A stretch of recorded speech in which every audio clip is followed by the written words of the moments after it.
Holy smokes, you guys, we just had a little bit of a wreck here. So our grain vac is out of commission, and I had to switch right over to not only the auger, but shoveling. So these are 19-foot bins, hold like 4,000 bushels of wheat. Oh, and I just had to basically shovel like 800-900 bushels of it, which, you know, it's not the end of the world. I had jumped up on a scale there the other day, and I topped the 240 mark, so a little bit of shoveling certainly won't kill a guy like me. And then also now I can tell the old boys that I've done a little bit more shoveling. So I will show you here later once I get slowed hauled. I'll run down after and show you exactly the situation we're in. And it's actually quite a large situation for us, because the way we've geared up over the last few years here, so the last 20 years, we actually need that grain vac. So I've showed before how we empty our 10 and 12,000 bushel bins.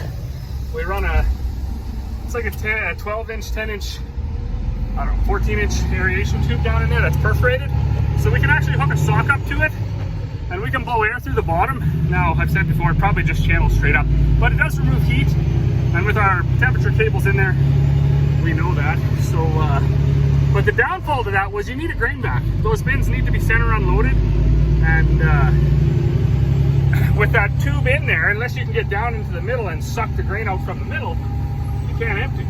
So, not having this grain vac is kind of crappy. So Corey did phone for the tube, because this tube was repaired, and I should have ordered it a week or two ago. I even looked at it and I thought, you know what, it's been repaired, it'll probably work for a while, but we should get the new part. So she called today. The new part's 3 to 4 weeks out, $2,600 and $400 shipping. So it's $3,000 in 3 to 4 weeks out, which means we can't unload our 10 and 12,000 bushel bins for 3 to 4 weeks. I think that's kind of insane. But anyways, Dad's down there. Thankfully he was here, and it's parked in front of the magic shop. He's taking it apart. I think what we're gonna do is run it over to my neighbor. He's a machinist, and we'll just see, maybe he can build it or fix it or whatever. Like I've told him before in the past, I said, even if you can fix it for what it costs, I don't care, right? It doesn't even have to be cheaper. If you can do it, rather pay you, rather get the part within 2 weeks than 4 weeks. So anyways, I'm off to town. We'll see what they say when I get back. I just stopped and talked to Corey, and what blows my mind is I thought I was in that bin shoveling like the Flash, like Superman, like the Hulk, like some sort of superhero, and I thought I had this B train loaded, like the 800 bushels I had to shovel. I thought I had it loaded lickety split. While I was in there, they got that part loaded up, drove it over to my neighbor, who is not like right across the road. He's like 7 miles away. He said he's gonna get on fixing it for us right away, and she's already back. So I must have been in there forever. So I can have to check the pride a little bit, I guess. But anyways, can't be on the phone running in on the range road here, so off we go. Well, good morning. Beautiful Tuesday. Yesterday we got rain again. Supposed to get rain again today, and not complaining about that at all. Like, ideal. Seats. Look at the seat. Need to get a new seat. So I finished hauling my wheat yesterday, and then we had, well, an unfortunate wreck with the grain vac. Although the piece isn't here, but I'll go over there anyways. Also got this pulled out. The neighbor was wondering if it worked. And I know my father-in-law took it, and I think he had success with it. I've never seen it used. I don't know. But I know there was a gentleman that used it prior to that yet. I think when he was bringing it home, she kind of engaged on him at about 50 miles an hour. So there was some damage, but we'll have a look at that once I get my bags done for the day. So this, you can see this is the top section of the grain vac, and it, well, this is good. This was new. And the bottom section over here was new, but the middle section was not new. It was original yet. And when I was loading my wheat, of course this is nice, good, heavy wheat, but when I was loading the wheat, the old girl, yeah, she She gave up on me. It where that this ram, where it connects into the top up here somewheres, it actually broke and cracked while it was loading. So I'm assuming all it did was break the shear pin. I don't think it damaged the flighting either. I hope it didn't anyways. But yeah, anyways, not fun. So we phoned, by we I mean Corey. She phoned them. So this is getting really old in our area, and Douglas Lake has done it twice to us now. Sold and serviced by Douglas Lake. I don't think they sell REM anymore, or AGI or whatever they are now. Our disc, they did the same thing. Within about 3 years of buying our Landall disc from Douglas Lake, got the big sold and service sticker on it. They don't service it anymore. So Corey actually phoned a dealer more like local in Beaver Lodge there. I've bought stuff for this through them in the past.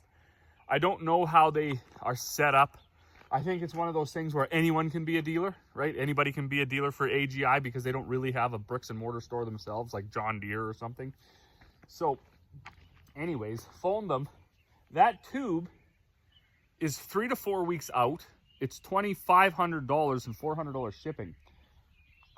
Price is one thing. We've kind of conceded that we don't know what stuff costs, and it's going to be super expensive. As you can see, that tube isn't very long. It's like 6 feet long, maybe 7 feet long. Anyways, so for $3,000 and 3 to 4 weeks, you could get a new tube. That is totally unacceptable. I don't care who you are. That is just nuts.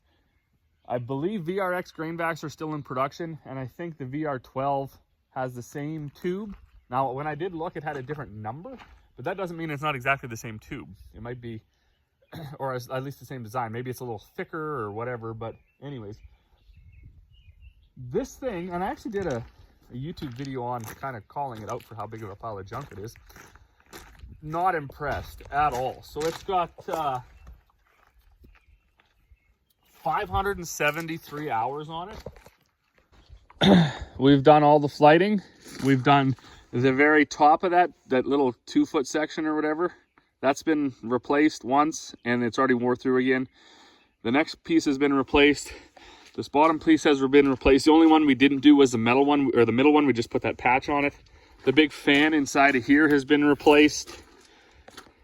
And yeah, I would say for 570 hours, that's pretty unacceptable. I think the drum inside here has been replaced. I can't open it because it's full of wheat. All the wheat will run out.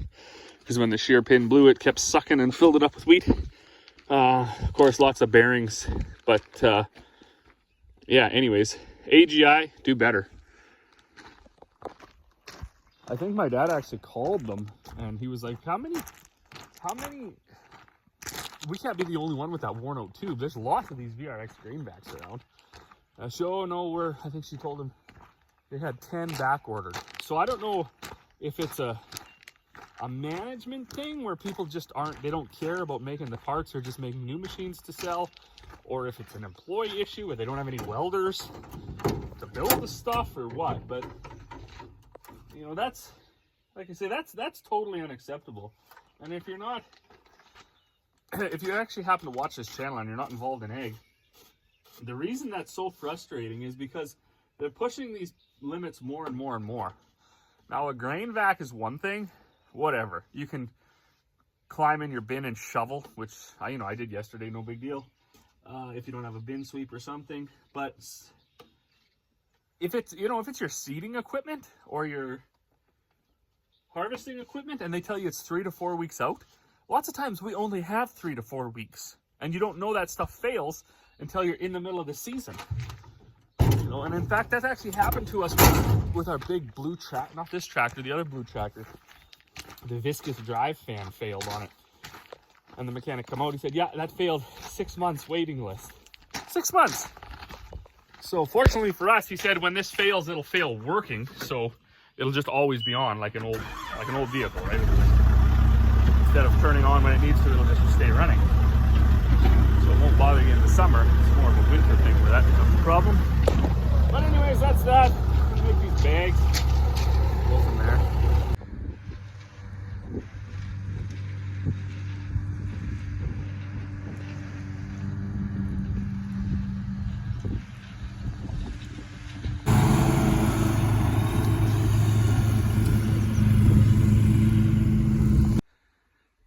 Well, good evening. What is it, 9 o'clock? Just finishing up for the day. Got everything shoved in the shed here. Supposed to be getting a good rain. Got my mill back there. I got to pull that out and get using it again. I'm still using my old one still. So, but anyways, this wasn't organized very well. But we had a lot of stuff come in the last couple of days, from pallets of mini bulk bags and tanks and all sorts of goodies here. But anyways, it's all under a roof because we got rain coming. It's supposed to start raining overnight. Rain good tomorrow. Mill's all covered up. Everything has been left working for once, with the exception, I guess, of this grain vac. So me though, what is going on here? I am playing out. So I'm gonna find my jacket, and then I'm gonna go in for the evening. Had enough for the day. We will see what tomorrow brings. A cat is coming in the morning, so good day to do that when it's raining. Put my jacket and then call her a night. As always, thanks for watching, and we will see you all on the next one.